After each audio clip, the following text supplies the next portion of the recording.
परावर रूप में उपस्थित मेरी प्रिय आत्माओं, आप लोग कई दिनों से इस GTV के माध्यम से हमारी संस्कृति को विशेष रूप से व्याख्यायित करने वाले एक परम संत गोस्वामी तुलसीदास जी द्वारा विरचित रामचरितमानस महाकाव्य के माध्यम से मेरे विचार सुन रहे हैं। गोस्वामी जी ने इस रामचरितमानस में प्रतिज्ञा के साथ प्रारंभ में कहा है, धर्म अर्थ कामादिक चारी, कहब ज्ञान विज्ञान विचारी। ज्ञान विज्ञान के प्रकाश में धर्म अर्थ काम मोक्ष, इन चारों की व्याख्या इस महाकाव्य में की जाएगी। धर्म क्या है, अर्थ क्या है, काम क्या है, मोक्ष क्या है, इनको कैसे प्राप्त किया जा सकता है और इनको किस प्रकार से प्रयोग किया जा सकता है, इनका यथार्थ प्रयोजन क्या है, इसको विवेक पूर्वक विचार पूर्वक मैं इस महाकाव्य में वर्णन करूंगा, ऐसी उनकी प्रतिज्ञा है। इसलिए धर्म अर्थ काम मोक्ष का प्रदाता यह मानस महाकाव्य मानव मात्र के लिए परम उपयोगी है, क्योंकि इसके अंत में तुलसीदास जी ने स्वयं लिखा है, ते संसार पतंग घोर किरणैर दहन्ति नो मानवा।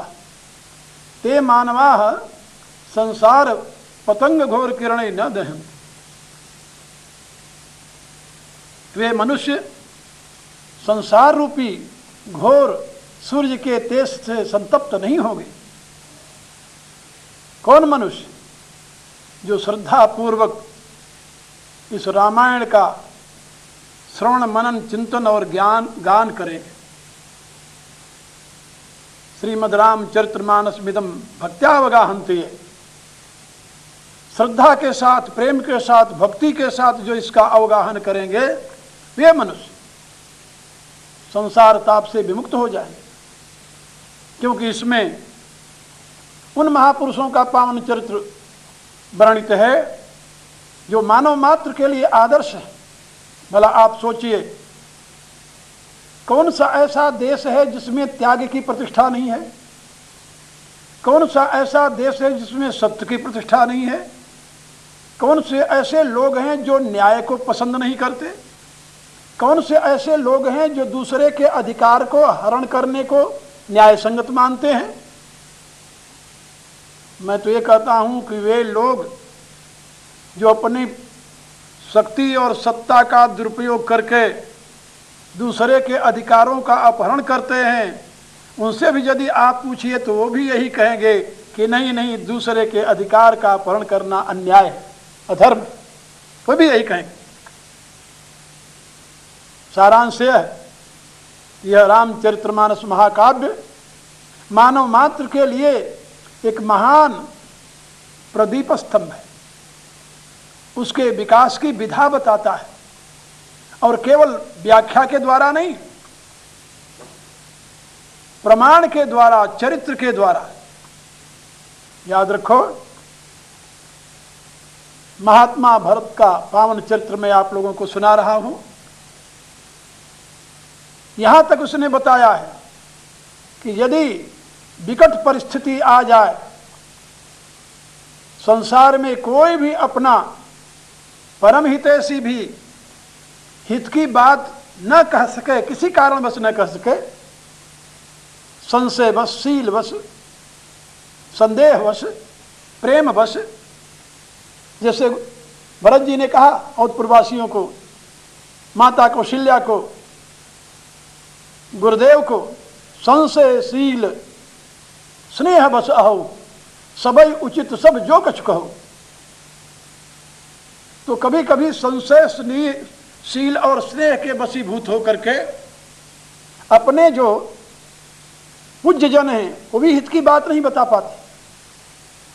ऐसी स्थिति में मनुष्य को क्या करना चाहिए? ये मार्गदर्शन हमें महात्मा भरत के जीवन से प्राप्त होता है। गुरु वशिष्ठ महात्मा भरत के पिता की कीर्ति का गान करते हुए आखिर में उनसे कहते हैं, असजिय जानी शोक परिहरऊ, सहित समाज राजपुर करऊ। तुम पिता के विषय में चिंता मत करो, तुम्हारे पिता चिंतनीय नहीं थे, इसलिए अब तुम समाज के सहित राज्य स्वीकार करो। करऊ राज परिहरऊ गलानी, मानव मोर बचन हित जानी। मेरे वचन को हितकर जान करके ग्लानि का त्याग करके राज कर दो। राय राज पद तुम कहूं दीना, पिता वचन फुर चाहिए कीना। राजा ने राजपद तुम्हें दिया है, इसलिए उनकी आज्ञा का पालन करना तुम्हारा कर्तव्य है। उनके कथन को सत्य सिद्ध करना तुम्हारा कर्तव्य है और तुम अवश्य करो, उसे करना चाहिए। सुरपुर नृपु पाई ही परितोषु, तुम कहूं सुकृत सुजस नहीं दोषु। यदि तुम राज सिंहासन स्वीकार कर लोगे तो स्वर्गलोक में तुम्हारे पिता संतुष्ट हो जाएंगे और तुम्हें पुण्य लाभ होगा। पिता की आज्ञा का पालन करने से तुम्हारी कीर्ति बढ़ेगी, पिता की आज्ञा का पालन करने से किसी प्रकार का दोष नहीं होगा। क्योंकि ये बात तो वशिष्ठ जी भी जानते हैं ना कि अयोध्या के राज्य के उत्तराधिकारी भरत नहीं राम हैं। ये बात तो वो भी जानते हैं कि भरत की माता ने कपटपूर्वक छल करके उनके पिता से भरत के लिए राज्य मांग लिया है, दोस्त इसमें है। लेकिन गुरु वशिष्ठ जी कह रहे हैं नहीं, तुम्हें कोई दोष नहीं लगेगा क्योंकि पिता की आज्ञा का तुम पालन कर रहे हो। पिता ही वचन प्रिय नहीं प्रिय प्राणा, करऊ तात पितु वचन प्रमाणा। तुम्हारे पिता को, राजा को नृप ही वचन प्रिय नहीं प्रिय प्राणा। वचन प्रिय था, प्राण प्रिय नहीं था, इसलिए तुम उनके वचन को प्रमाणित करो, सिद्ध करो। यदि कहो ये धर्म विरुद्ध है तो ऐसे कार्य तो पिता की आज्ञा का पालन करते हुए पहले भी लोगों ने किया है और जो किए वो महापुरुष रहे, सामान्य नहीं। उदाहरण में परशुराम पितु आज्ञा राखी, मारी मात लोक सब साखी। परशुराम ने अपनी पिता का आज्ञा पालन करने के लिए अपनी मां का वध कर दिया था। ये ठीक है कि परशुराम को अपने पिता के प्रभाव का बोध था, इसलिए उन्होंने जब पिता प्रसन्न होकर के वरदान देने के लिए तत्पर हुए तो परशुराम ने यही वरदान मांग लिया कि पितृदेव आप मेरे ऊपर कृपा करके मुझे ये वरदान दें कि मेरी माता जीवित हो जाए, मेरे भाई जीवित हो जाएं और इनको स्मरण भी न रहे कि मैंने इनका वध किया है। ऐसा ही हुआ। लेकिन गुरुदेव दूसरा उदाहरण दे रहे हैं, ये कोई ऋषि का, ब्राह्मण का नहीं, क्षत्रिय का उदाहरण है। तनय याति यौवन देव, पितु आज्ञा अघ अजसन भयऊ। ययाति ने अपने पिता को अपना यौवन दान, यानी ययाति के पुत्र पुरु ने अपने पिता ययाति को अपना यौवन दान दिया था। महाराजा ययाति की दो पत्नियां थी, देवयानी और शर्मिष्ठा। देवयानी के 3 पुत्र थे, उसमें सबसे पुत्र थे यदु, जिस यदु के वंश में भगवान कृष्ण अवतार लिए थे, जिस यदु के वंशज आज यादव नाम से प्रसिद्ध हैं। हाँ, ये यादव जो हैं यदुवंशी, ये उन्हीं के वंश के। एक बात याद रखिए, महाभारत पढ़िए, आपको ज्ञात होगा कि वसुदेव यदुवंशी थे और नंद भी यदुवंशी ही थे। नंद और वसुदेव दोनों ही एक ही पिता के पुत्र थे, एक ही पिता के। हाँ, लेकिन एक तो अहीर थे, दूसरे क्षत्रिय। ऐसा कैसे? उसमें थोड़ा सा अंतर था। जिस मां से वसुदेव का जन्म हुआ था वो क्षत्रिय कुल की कन्या थी, लेकिन जिस मां से नंद का जन्म हुआ था वो वैश्य कुल की कन्या थी। राजाओं को यह अधिकार था कि वह वैश्य कुल की कन्या से विवाह करे, उससे संतान उत्पन्न करे, उसकी संतान भी वैध मानी जाती थी। और इस सिद्धांतानुसार सूरसेन की एक पत्नी जिसे नंद का जन्म हुआ था वो वैश्य कुल की कन्या थी। और किसी गौरक्ष वाणिज्य वैश्य कर्म स्वभावजम, ऐसे अनेकों उदाहरण एक क्षत्रियों की संतानें वैश्य बन गई हैं। एक नहीं अनेकों उदाहरण जो क्षत्रियों की संतानें शूद्र बन गई हैं। ऐसे एक नहीं अनेकों उदाहरण हैं जो क्षत्रियों की संतानें किरात बन गई हैं, कोल बन गई हैं, भील बन गई हैं। ये जितने वनवासी हैं ये सब क्षत्रियों की संतान है। महाराजा वेन की संतान जो निषाद कुल में निषाद कहा गया, ये कैवट निषाद सब उनकी संतानें हैं। ऐसे अनेकों प्रमाण हैं। आज मैं आपको और बातें बताने जा रहा हूं, इसलिए उसकी आवश्यकता नहीं है। हमें केवल इतना ही बताना है कि याति के बड़े पुत्र यदु थे जिनसे यादव हुए, और दूसरे पुत्र थे यदोस्तु यादवा जाता तुर्वसु यवना स्मृता। दूसरे पुत्र तुर्वसु थे जिनको पिता ने देश निकाला दे दिया था आज्ञा का उल्लंघन करने से। उन्होंने जाकर यूनान बसाया। यवन जाति ययाति के पौत्र हैं, उनके पुत्र की संतानें हैं। और तीसरे जो ध्रुव थे उनकी संतानें जाकर अरब देश बसाया। आप पढ़िए महाभारत, उसमें प्रमाण मिलेगा। तो ये जितने पश्चिम में जिसे आप मिडिल ईस्ट कहते हैं, यहां बहुत से ययाति के पुत्रों के राज्य रहे हैं। यदु के राज्य, ध्रुव के राज्य, तुर्वसु के राज्य, अनु के राज्य, ये सब पश्चिम दिशा में ही रहे हैं। और आखिर में जो उनका छोटा पुत्र था पुरु, उसने अपनी यौवनावस्था दे दी थी पिता को, इसलिए पिता प्रसन्न होकर उसे अपना उत्तराधिकारी बनाया।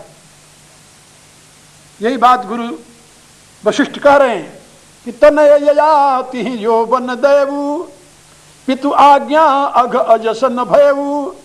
इसलिए अनुचित उचित विचार तज जे पालई पितु बैन ते भाजन सुख सुजस कर बसई अमरपुर ऐन। बोला आप सोचिए, भरत ऐसे महात्मा के लिए स्वर्ग कुछ माने रखता है क्या? कुछ नहीं। उनकी तो प्रतिज्ञा है धर्म न अर्थ न काम रुचि गति न चाहूं निर्वाण। वो तो धर्म अर्थ काम मोक्ष चारों के त्याग किए बैठे हुए। उनका तो केवल एक ही लक्ष्य है, जन्म जन्म रति राम पदे वरदान। भला उन भरत के सामने स्वर्ग का वैभव क्या अर्थ रखता है? लेकिन गुरुदेव उनको बता रहे हैं कि यदि तुम पिता की आज्ञा का पालन करोगे तुम्हें स्वर्ग की प्राप्ति होगी और इस विश्व में तुम्हें यश मिलेगा, कीर्ति मिलेगी। इसके साथ ही गुरुदेव ये भी कहते हैं कि वेद विहित सम्मत सब ही का यही पितु दे सो पावई टीका। ये वेद का सिद्धांत है, सभी की सम्मति है कि पिता जिसको राज्य दे दे वही पुत्र राज का अधिकारी बनता है। ऐसे अनेकों उदाहरण हमारे प्राचीन इतिहास में उपलब्ध होते हैं जहां पर पिता ने अपने छोटे पुत्र को राज्य दिया है, बड़े को नहीं दिया। इसलिए तुम राज्य करो, करऊ राज परिहरऊ गलानी मानव मोर बचन हित जानी। और मेरी आज्ञा को हितकर जान करके उसका पालन करो। तुम राज्य करो, ग्लानि का त्याग करो। आप जरा सोचिए, गुरुदेव प्रमाण है, वेद प्रमाण है, स्मृति प्रमाण है कि माता पिता की आज्ञा का पालन करना परम धर्म है।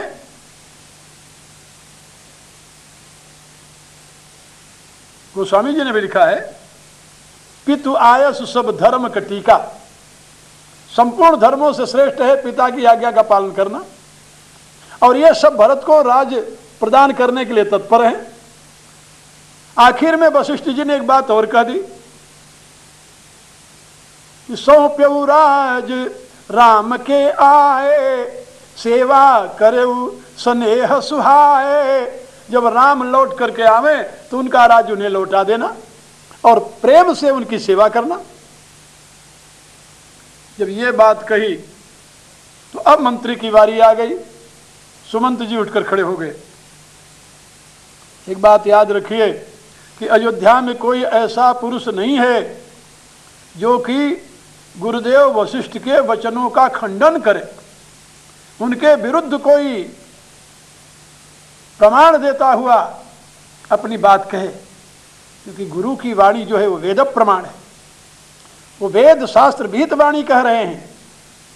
क्षत्रिय के लिए जो उचित है वही वो समझा रहे हैं। लेकिन एक बात जो उन्होंने भाव में आकर कह दी कि जब राम लौट करके आवे तो उनका राज उन्हें लौटा देना, इस पर मंत्री महोदय खड़े हो गए। कीजिए गुरु आयसु अवश्य कह सचिव कर जोरी। हाथ जोड़ करके सुमंत ने कहा कि गुरु की आज्ञा का अवश्य ही पालन कीजिए। लेकिन एक बात मैं फिर निवेदन करूंगा, वो कहता है कि रघुबर आए उचित जस तस तब करब बहोरी। जो गुरुदेव कह रहे हैं कि राज राम को सौंप देना, ये तो 14 वर्ष के बाद की बात है। जब राम आएंगे तो जैसी स्थिति होगी वैसा किया जाएगा।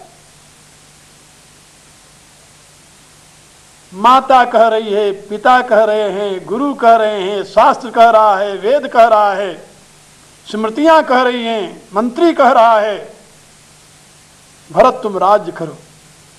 एक ही अब आधार रह गया, राम की माता कौशल्या। जानते हैं कि कौशल्या अवश्य मेरे लिए हित की बात कहेगी, इसलिए भरत ने अपनी दृष्टि मां कौशल्या की तरफ फेरा। हाथ जोड़ करके जब संकेत किया तो कौशल्या बोली।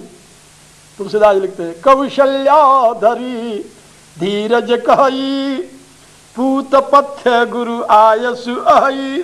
कौशल्या ने भी, माता कौशल्या ने भी गुरुदेव की आज्ञा पर ही पुष्प चढ़ा दिया। धैर्य धारण करके माता कौशल्या ने भी यही कहा कि हे पुत्र, गुरु की आज्ञा पथ्य है, कुपथ्य नहीं है। इस पथ्य का तुम सेवन करो। सो आदर्य करिय हित जानी। हितकर जान करके इसका आदर करो, इसे स्वीकार कर लो। और तजिय विषाद काल गति मानी।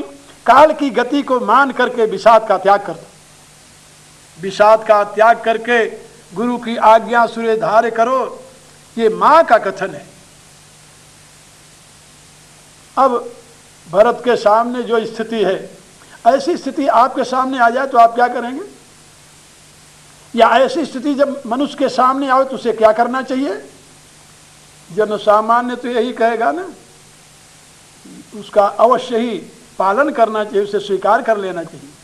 जब वेद कह रहा है, शास्त्र कह रहा है, गुरु कह रहा है, माता पिता कह रहे हैं, परिजन कह रहे हैं, प्रजाजन कह रहे हैं, मंत्रीजन कह रहे हैं, तो उसको स्वीकार करने में क्या आपत्ति है?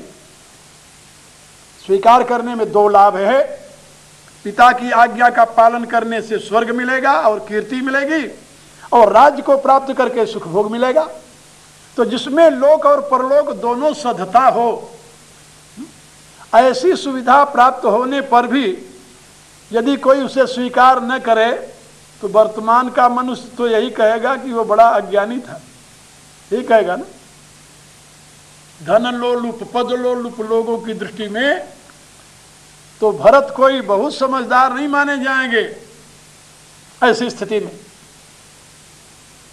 लेकिन तुलसीदास जी लिखते हैं कि गुरु के वचन सचिव अभिनंदन सुने भरत ही हित जनु चंदन। गुरु की आज्ञा और मंत्री का अभिनंदन, उसका समर्थन, इसको भरत ने सुना। और वो आज्ञा कैसी है? जैसे कि हृदय को शीतलता प्रदान करने वाली है। चंदन का अभिप्राय यहां शीतलता से, चंदनम शीतलम लोके। लेकिन भरत का हृदय इस समय संतप्त है, उनको शीतलता तो मिली, तभी तो निर्णय करेंगे आगे क्या करना है। लेकिन बाद में जब मां ने कहा कि गुरु की आज्ञा पथ्य है, यह सुनकर के भरत से बर्दाश्त नहीं हुआ। सोचने लगे कि देखो एक मेरी मां कैकेयी जो यथार्थ इस राज्य के उत्तराधिकारी राम को बिना किसी कारण, बिना किसी अपराध के वन में भेज दिया, और एक राम की मां है जो आज मुझे राज्य करने के लिए प्रेरित कर रही है। ये जानते हुए कि राज्य उसके पुत्र का है, ये जानते हुए कि मैं इसका अनधिकारी हूं, अधिकारी नहीं, फिर भी वो यही समर्थन कर रही है कि मैं राज्य करूं। तुलसीदास लिखते हैं, सुनी बहोरी मातु मृदुबानी, शील स्नेह सरस रस सानी। मां की वाणी जो शील से स्नेह से सनी हुई थी, उसको जब सुना तो वाणी कैसी वाणी, सरस सुनी मातु वाणी। सुनी भरत व्याकुल भय सानी, मधुर रस मातु वाणी। सुनी भरत व्याकुल भय, उत्तम रस से सनी हुई माता की वाणी सुनकर भरत व्याकुल हो जाते हैं। उनके सामने अब कोई विकल्प दिखाई नहीं देता। लोचन सरोरुह स्रवत सिंचत हृदय उर अंकुर नए, और उनके नेत्रों से जल प्रवाह बहने लगा, मानो उनके हृदय में प्रेम के नवीन अंकुर को सींच रहा। भरत की उस दशा को देख करके सारा समाज स्तब्ध है। लेकिन ऐसी स्थिति में भरत अधीर नहीं होते, भरत अपने मार्ग से विचलित नहीं होते, अपने धर्म से विचलित नहीं होते, इसलिए हाथ जोड़कर खड़े हो जाते हैं। तुलसीदास लिखते हैं कि भरत कमल कर जोरी, धीर धुरंधर धीर धरी, बचन अमिय जनु बोरी, देत उचित उत्तर सबही। भरत हाथ जोड़ करके खड़े हो गए, क्योंकि ये धीर धुरंधर, धीर रूपी धर्म धुरी को धारण करने वाले हैं, इसलिए वो धैर्य धारण करके खड़े हो जाते हैं और हाथ जोड़ करके विनम्रता के साथ सभी को यथोचित उत्तर देते हैं। याद रखना, भरत ने किसी को ये नहीं कहा कि तुम गलत कह रहे हो, ना, भरत ने किसी को नहीं कहा कि तुम्हारी बात अनुचित है, ये भी नहीं कहा। किसी को ये नहीं कहा कि तुम हमारे लिए विरुद्ध बात कर रहे हो, ये भी नहीं कहा। भरत कमल कर जोरी, धीर धुरंधर धीर धरी, बचन अमीय जनु बोरी। जैसे अमृत में सनी हुई वाणी, देत उचित उत्तर सबही, वो सभी को उचित उत्तर प्रदान करने लगे। अब उचित उत्तर क्या देते हैं वो, कैसे देते हैं वो, ये एक चिंतनीय विषय है, मननीय विषय है। इसको कहते हैं सविनय अवज्ञा। भरत जो कुछ कहेंगे वह रस से, स्नेह से, प्रेम से सनी हुई वाणी होगी, लेकिन उसमें एक विनम्रतापूर्ण कौन सा भाव होगा, ये तो आप लोगों को आगे मैं बताऊंगा। अभी तो मैं अपनी वाणी को ही विश्राम देता हूं। हरि ओम तस्सत्।